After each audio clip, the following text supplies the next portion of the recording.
안녕하십니까. 서계동 통합재개발 추진준비위원회 지영규입니다. 3부는 서울시 전 재개발 자문위원님이셨던 남상필 위원님과 함께 하겠습니다. 네.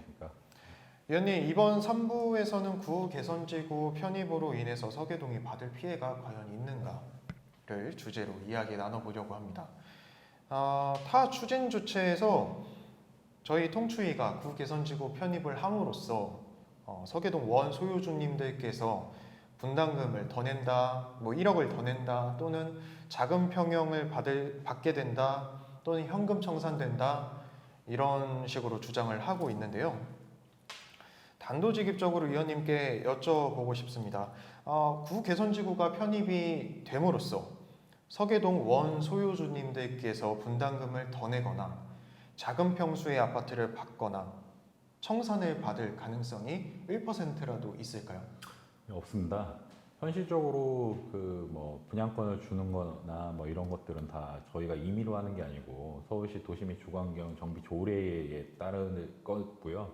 2부에서도 설명드린 것처럼 통합추진위원회하고 신추진위원회하고의 문제점들이 말씀드린 것처럼 주거환경 개선지구가 제외됨으로 인해서 그런 뷰라든가 아니면 설계사님이 얘기하셨던 주차장 1층으로 지하 주차장에서 바로 1층으로 올라올 수 없고 다른 단지를 통해서 올라와서 다시 1층을 통해서 올라가야 되는 상황이다 보니까 이런 내용들로 인해서 봤을 때는 향후의 미래 가치가 통합 개발을 하는 게 더 유리하다고 볼 수 있을 것 같습니다. 그럼 이것도 궁금한데요. 아시다시피 서계동에는 타 지역보다 근생 소유주님들이 많습니다. 구 개선지구가 편입됨으로써 서계동 근생 소유주님들께서 구 개선지구에 밀려가지고 아파트나 오피스텔, 즉 아파텔을 못 받고 현금 청산될 가능성이 있을까요? 그것도 사실이 아니고요. 아시다시피 서울시 주거환경 정비 조례에 부칙 제25조에 해당되시는 08년도 7월 30일 이전에 사실상 주거용 건축물로 사용하시는 분들은 그거하고 상관없이 근생을 갖고 계셔도 그거하고 상관없이 아파트 입주권이 나가고요. 08년도 7월 30일 이후에 등재된 근생 같은 경우에는 최소 권리가액 저희가 14형 정도를 계획하고 있으니까 최소 권리가액 이상이면은 아파트 입주권을 받을 수 있는 사항입니다. 14형이라는 거는 분양 몇 평을 말씀하시나요? 한 7평, 8평 정도. 그것은 결국에는 서계동 실소유자님들께서 사시려고 들어가는 용도가 아니라 근생을 구제하기 위한 용도. 네, 구제하기 위한 용도다. 네. 그렇게 말씀을 해주셨습니다. 그러면은 이렇게 서계동에는 근생 소유주님들도 많지만 5평 이하를 갖고 계신 근생 소유주님들도 많으신데요. 제가 제일 많이 들었던 질문이긴 한데 이렇게 낮은 평형대 근생을 갖고 있어도 아파트를 받을 수 있을까요? 네네. 말씀드린 것처럼 08년 7월 30일 이전인 경우에는 그냥 다 5고 타입을 받으실 수 있는 거고요. 사실상 주거용으로 쓰고 계시는 분들은 다 5고 타입이 60세대 이하로 다 받을 수 있는 거고요. 물론 주민등록 전입신고하고 무주택 요건하고 그런 부칙에 있는 내용들이 다 맞는 분에 한해서가 가능한 사항이고요. 그게 안 돼도 최소형 권리가액 이상인 경우에는 공동주택을 받을 수 있으시니까 그 부분은 크게 걱정 안 하셔도 될 것 같습니다. 네, 결국에는 구 개선지구 편입 없이 이렇게 근생 소유주님들께서 궁금해하시는 근생 소유주 아파트 분양 여부는 조합 정관 및 최소 평형 구성을 통해서 해결이 가능한 부분이네요. 분담금의 경우 본인이 가지고 있는 물건의 그런 권리가액에 따라서 분담금은 결정되는 거죠? 네, 맞습니다. 네, 이거는 추진 주체의 능력에 따라서 좌지우지하고 1억 더 낮춰주겠다 이렇게 할 수 있는 부분이 절대 아닌 걸로. 네네. 네. 이런 말도 안 되는 주장에 혼동되시는 몇몇 분들을 제가 많이 뵀었는데 적지 않은 소유주분들께서는 이렇게 분담금의 개념을 살짝 두루뭉실하게 이해를 하고 계시는 것 같습니다. 이런 말도 안 되는 주장에 혼란이 생기지 않도록 남 의원님께서 정확하게 이런 분담금 산술 시기라든지 그거에 관련된 단어 개념을 설명을 해주시면 좋을 것 같습니다. 분담금이라는 거는 기본적으로 누가 추진하든 그 뭐 분담금을 1억을 낮춰주겠다 이건 말이 안 되는 부분이고요. 결론적으로 말씀드리면 종전 감정평가 금액이 높아야 되는 사항이고 그 다음에 이제 비례율이라고 얘기하는 사업성이 좋아야지 결국 나의 권리가액이 커지는 부분이고 그 권리가액이 커지는 만큼 그 조합원 분양가의 차액에 대해서 제가 내는 부분이 분담금인 사항이거든요. 그래서 뒤에 뭐 표로도 설명드리겠지만 권리가액을 높이기 위해서는 사업성이 좋아야 되는 부분이고 아니면은 사업비 지출 부분을 더 효율적으로 낮춰야 되는 부분이다 보니까 그랬을 경우에는 비례율이 올라가는 부분이고요. 감정평가는 아시다시피 그 저희가 임의로 하는 게 아니고 감정평가사가 그 선정이 돼서 그 분들이 감정평가를 하는 부분이다 보니까 이 부분은 주관경 개선지가 포함된다, 포함되지 않는다라고 해도 다 동일하게 평가 금액이 나오는 거다 보니까 평가 금액이 높으면 높을수록 더 좋은 사항입니다. 그래서 뒤에 나와 있는 그 결국은 그 비례를 높이기 위해서는 일반 분양가가 높아야 되는 거고 일반 분양 세대수가 더 많이 나와야 되는 사항이고요. 그다음에 총사업비를 줄이면 줄일수록 그 비례율은 더 올라갈 거고요.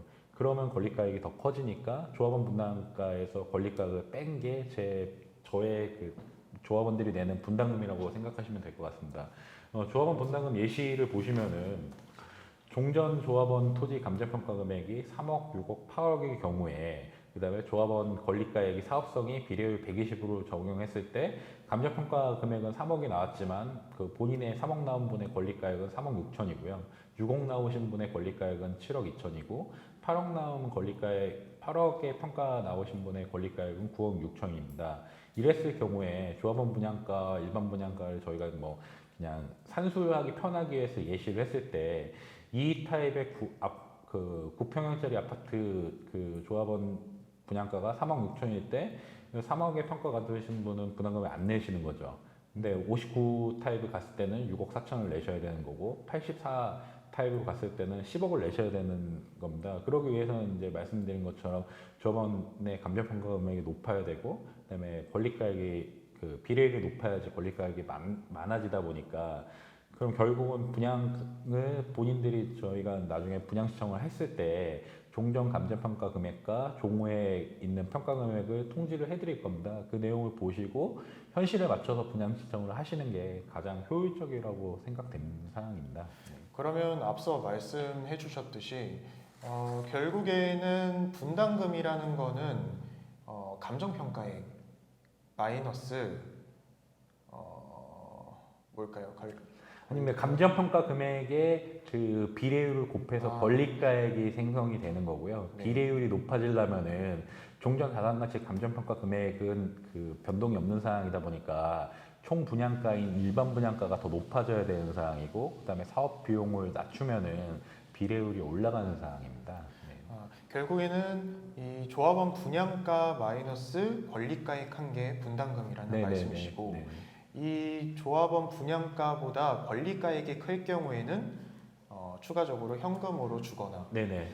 혹시 이런 경우 뭐 조합원 분양가보다 권리가액이 클 경우에는 본인이 더 부담을 해서 1+1을 받을 수도 있을까요? 네, 가능합니다. 그거는 뭐 정관에서 정하기 나름이고 그다음에 종전 면적이 예를 들어서 120 종전의 주거용 건축물 120으로 갖고 계셨다라고 하면은 하나를 받고 그다음에 하나를 더 받으실 수 있는데 두 번째 받는 거는 제일 작은 면적의 그 분양권을 받으실 수뿐이 없는 사항이고요.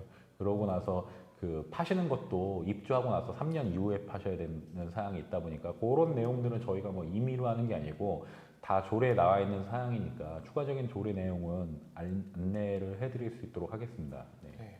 그러면은 남 의원님께서 말씀을 해주셨듯이 그 어느 추진 주체가 이런 것들을 정할 수 있는 건 아니다. 네네. 네, 뭐 다른 추진 주체가 하면은 1억이 우리보다 더 발생한다. 이런 말은 말도 안 되는 거죠? 그건 뭐 현실적으로 그거는 분담금을 낮춰준다는 건 정치인인데 정치인이 할 수 있는 부분이 아니고 현실적으로 누가 하든지 간에 거진 대동소이할 건데 누가 했다고 해서 금액을 낮춰주고 누가 했다고 해서 금액을 많이 내고의 부분의 문제는 아니고요.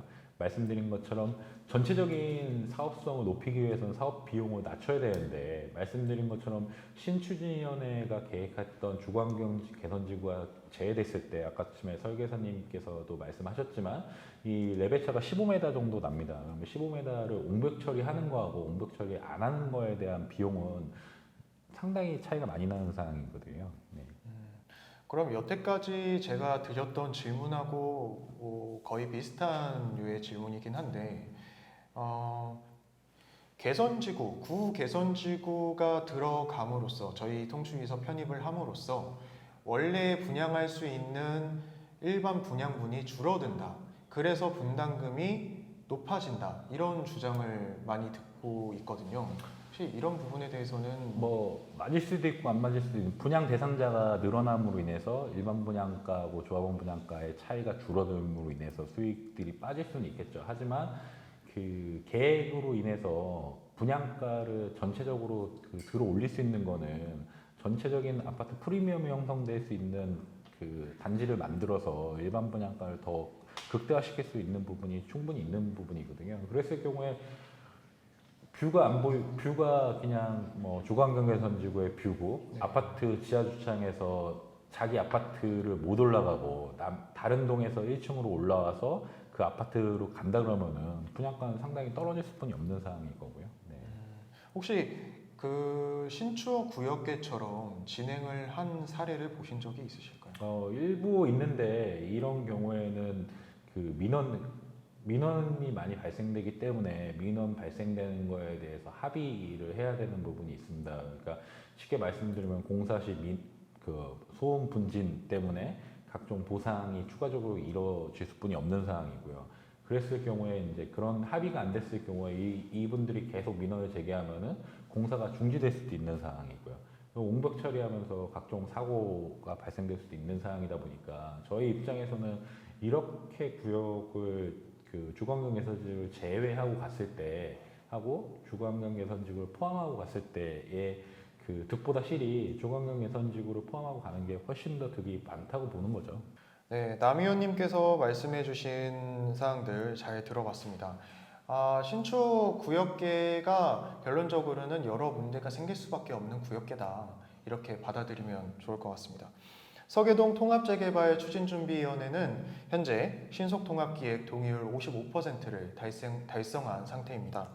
아직 동의서를 제출하지 못하신 소유주님 또는 자신이 통추위에 제출한지 어디에 제출한지 모르겠다 하시는 분들 모두 이 하단에 나와 있는 연락처로 연락 주시면 저희가 확인해서 동의서 제출하실 수 있도록 도움 드리도록 하겠습니다. 오늘 나와주셔서 감사합니다, 네, 의원님. 고맙습니다. 네, 감사합니다.